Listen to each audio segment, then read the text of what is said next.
Alex stands quietly at the edge of a bustling, brightly lit room, swaying gently while intently watching the crowd. From this spot, Alex picks up the tiny, unspoken signals that define how people in the room are interacting. The environment shifts the moment Jamie enters. While the background noise continues, a subtle ripple of stillness follows Jamie across the floor. In a social space, the arrival of a highly compelling person acts as a disruptive force that demands attention. Look at Alex now. The swaying stops. The relaxed posture is gone, replaced by a rigid, unmoving stance. An outside observer sees this silence as a sign of distance. To anyone else in the room, Alex appears cold and uninterested. This physical lockup is actually an involuntary response to intense attraction. The stillness is a symptom of how strongly Alex is being pulled toward Jamie. We expect attraction to look like a smile or an open gesture, but in moments of high magnetic pull, those expressive signals often fail. This shutdown starts in the brain. The moment Jamie appeared, Alex's mind identified the site as high-value, critical information. This triggers input tunneling and attentional capture.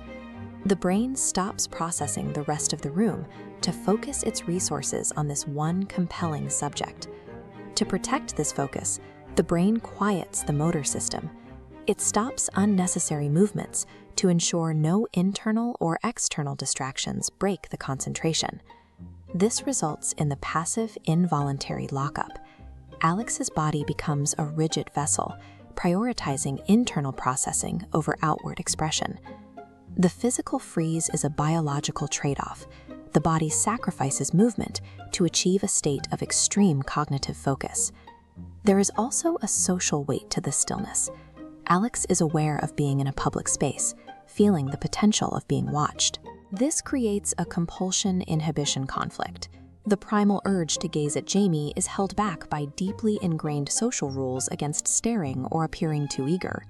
Alex's brain solves this conflict with a zero-signal strategy. By showing no emotion and no movement, Alex avoids sending any message that could be misinterpreted. Under the pressure of high stakes, doing nothing is the safest possible action. It preserves Alex's social value by removing the risk of a clumsy or awkward move. Researchers confirmed this hidden state through interviews with people who showed no outward interest. They confessed that while they looked frozen, they were feeling a powerful internal pull.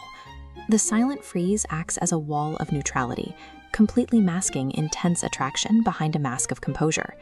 The freeze breaks when Sam approaches Alex.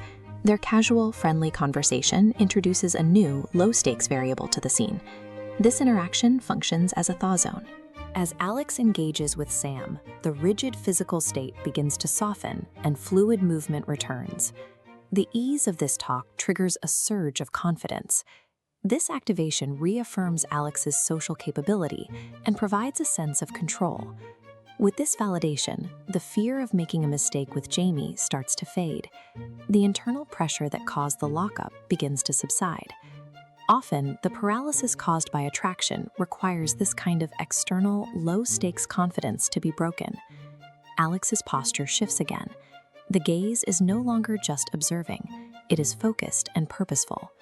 Alex takes a breath, breaks the stillness, and walks toward Jamie. This move is the release of the intense focus that has been building. It is the culmination of the interest Alex was silently gathering. Attraction does not always begin with vibrant signals. It often starts in a moment of involuntary silence, waiting for the right moment to break free.